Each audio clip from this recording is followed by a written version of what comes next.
सर्वेभ्यो नमो नमः। आप सभी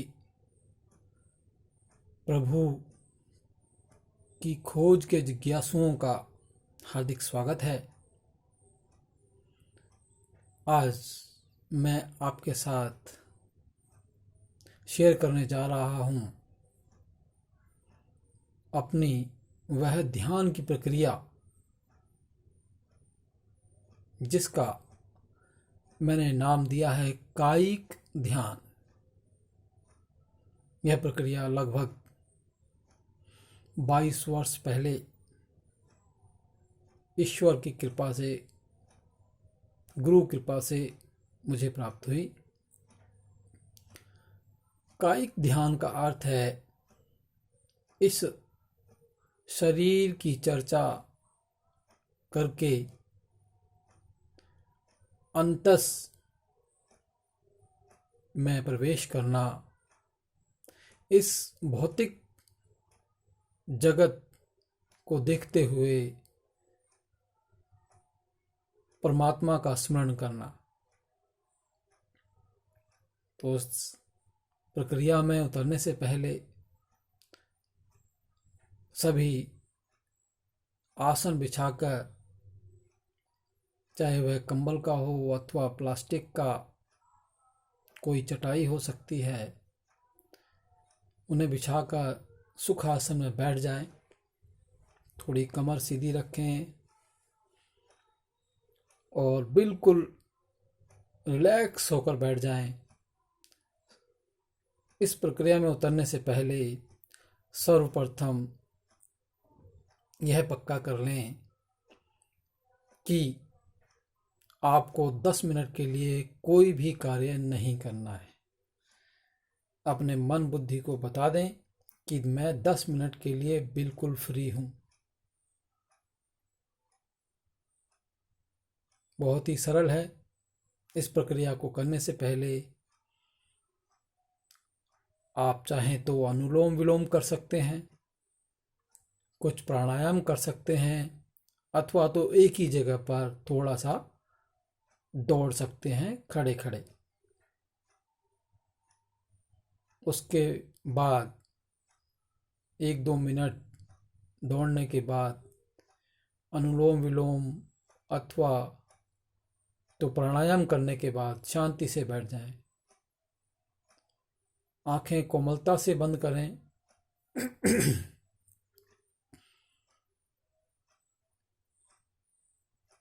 और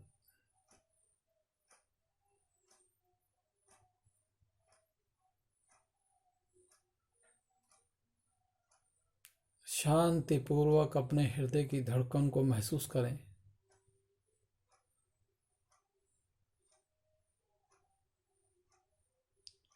श्वास की गति धीमी हो और उस पर आपका ध्यान केंद्रित रहे।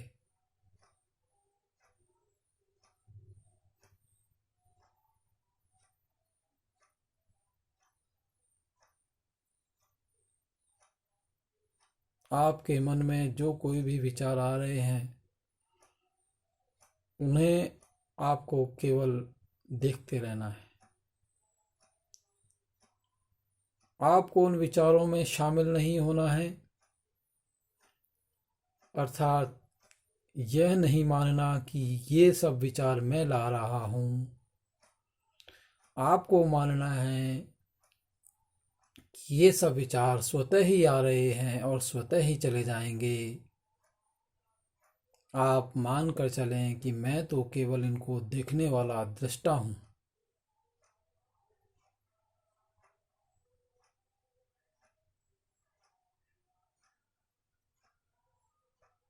देखते रहें।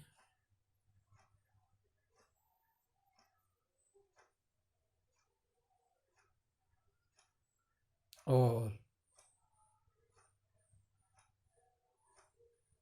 इस शरीर की बनावट पर ध्यान दें। जब हम सब माता के गर्भ में थे, तब सर्वप्रथम इस शरीर को किसने बनाया? हम सब ने तो नहीं बनाया। अद्भुत कलाकारी है परमात्मा की। सर्वप्रथम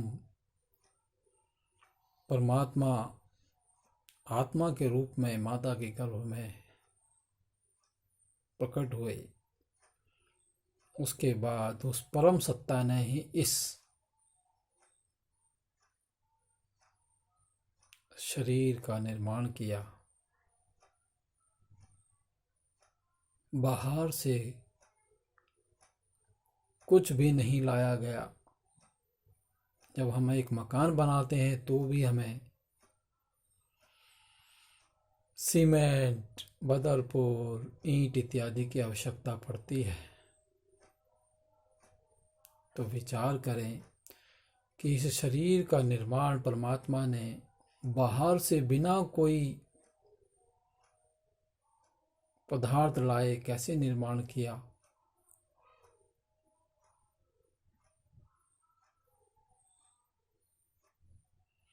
ध्यान करें,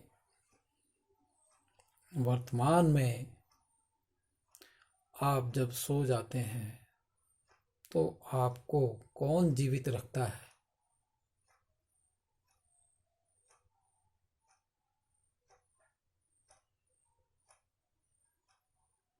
उस परम सत्ता के अतिरिक्त और कौन हो सकता है जो आपको जीवित रखता है?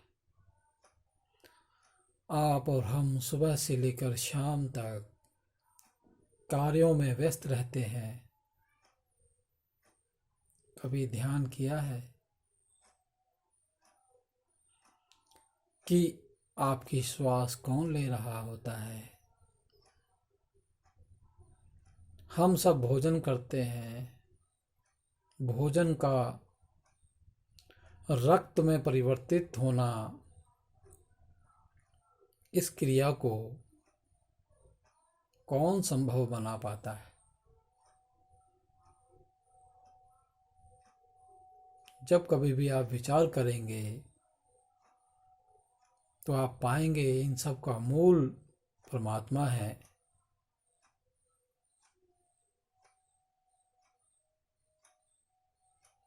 यदि कोई कहे कि हमने खाना खाया तो हमारे पेट में कुछ एसिड बनते हैं जिनकी वजह से खाना पचता है, ठीक है, लेकिन कभी विचार किया ये एसिड बनाता कौन है? चलिए किसी दूसरी प्रक्रिया से भी ये एसिड बन गए, लेकिन उस प्रक्रिया का संचालन किसने किया? और जब कोई चीज़ बनती है तो उसमें किस वस्तु का इस्तेमाल किया गया? वह वस्तु कैसे बनी? खोजते खोजते आप पाएंगे कि सबकी जड़ परमात्मा है। गाय घास खाती है और दूध बना देती है। यह कलाकारी किसकी है? मिट्टी के अंदर बीज पड़ते हैं, वृक्ष बन जाते हैं। वृक्षों में तरह तरह के फल, मधुर फल लगते हैं। इन फलों को कौन उगा रहा है? इस धरती पर नदियां, समुद्र, पहाड़ इत्यादि हैं। इन सबको किसने बनाया? आप सब कहेंगे प्रकृति है। प्रकृति को किसने बनाया?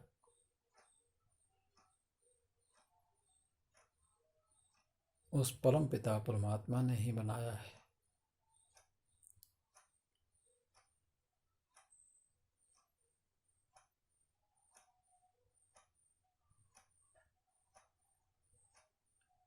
सारा जगत परमात्मा का स्वरूप है।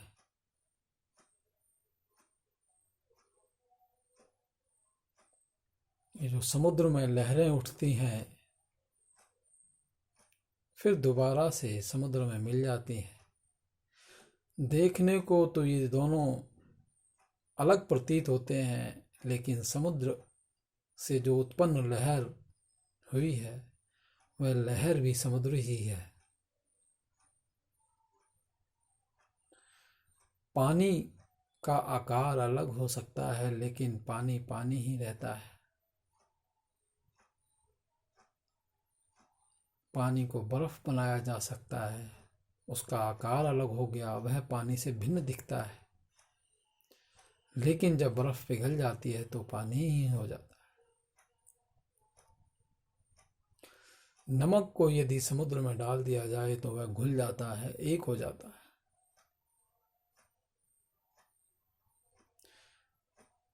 गुड़ की बड़ी सी भेली में से यदि थोड़ा सा गुड़ निकाल लिया जाए तो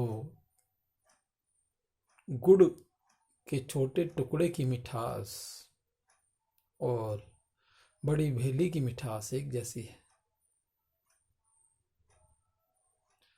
सोने से तरह तरह के आभूषण बनाए जाते हैं, उन सब के आकार भिन्न हैं। सोने से हार बनाया गया, कंगन बनाए गए, चूड़ियां बनाई गई, अंगूठी बनाई गई, लेकिन इन सब में सोना ही विद्यमान है। इनके आकार अलग अलग हैं, लेकिन सोना सब में विद्यमान है। उसी प्रकार यह परमपिता परमात्मा ही इस शरीर को संचालित करता है, वही इसमें विद्यमान है। श्रीमद् भगवत गीता में भगवान श्री कृष्ण कहते हैं, अहम आत्मा गुणाकेश हृदय से अर्जुना तिष्ठति। हे अर्जुन, मैं ही सभी भूत प्राणियों के हृदय में विराजमान हूँ, आत्मा के रूप में। तो जो परमात्मा हमारे हृदय में विराजमान है, वही अन्य मनुष्यों में, पशुओं में, पक्षियों में, कीट पतंगों में, जड़ में, चेतन में सर्वत्र विद्यमान है। वही कण कण में विद्यमान है। वही सूर्य, चंद्रमा, तारे इत्यादियों में विद्यमान है। सभी ग्रह उसी ने बनाए हैं।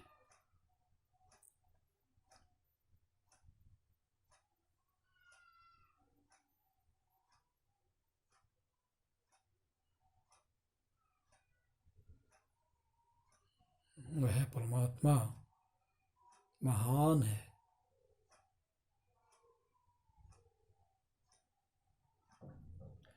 और वह हमारे हृदय में विराजमान है।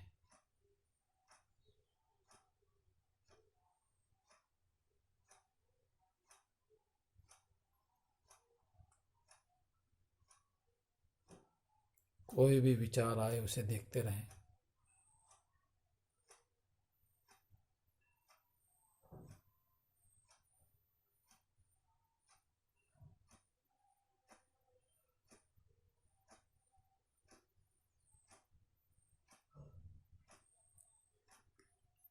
जो ब्रह्मंडे सोई पिंडे, जो परमात्मा ब्रह्मांड में विद्यमान है वही इस शरीर में है।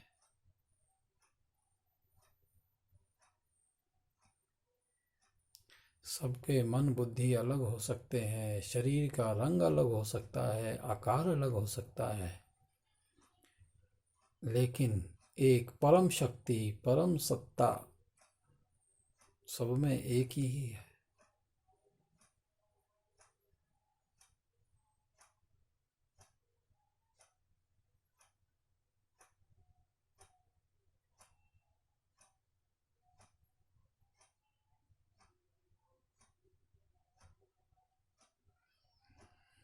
शांति पूर्वक बैठे रहें।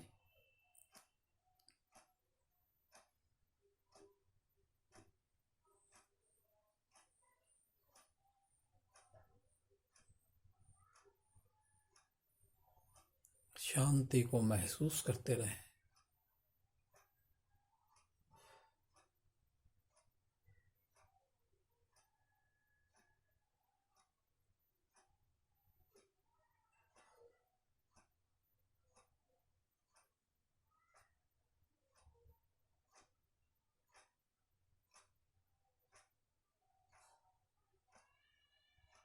यह शांति समस्त प्रकार के ऐश्वर्यों की जननी है,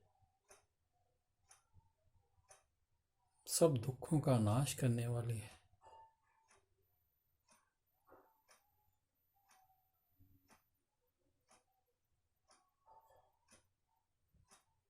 आप यह शरीर नहीं, आप एक आत्मा है। आत्मा अजर है, अमर है, अविनाशी है। आत्मा के अंदर परमात्मा के गुण है। नैनं छिद्यन्ति शस्त्राणि, नैनं दहति पावकः, न चैनं क्लेद्यन्त्यापो, न शोष्यति मारुतः। श्रीमद् भगवत गीता।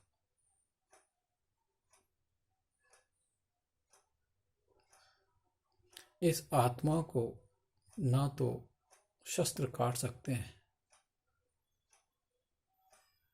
नैनम छिद्यन्ति शस्त्राणि, नैनम दहति पावकः, और ना ही अग्नि इस आत्मा को जला सकती है।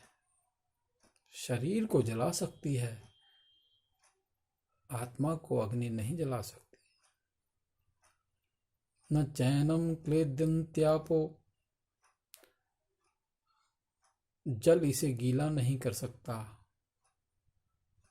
न शोष्यति मारुतः, और वायु इसे सुखा नहीं सकती। आप वह अजर अमर आत्मा हो।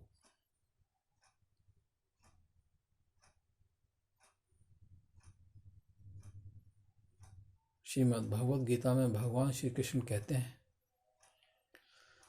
ममैवांशो जीवलोके भूतः सनातनः, अर्थात यह जीवात्मा मेरा ही सनातन अंश है। ममैव वांशो जीवलोके जीवभूतः सनातनः, मम एव मेरा ही अंशो अंश है।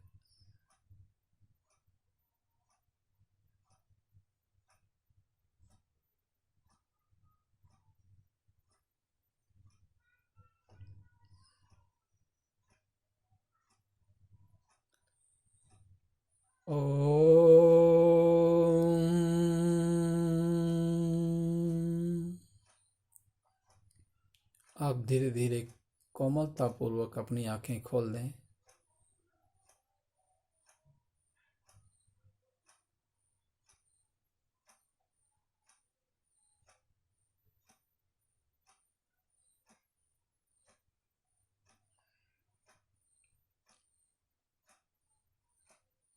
आपने जो यह शांति का अनुभव किया, यही है कायिक ध्यान।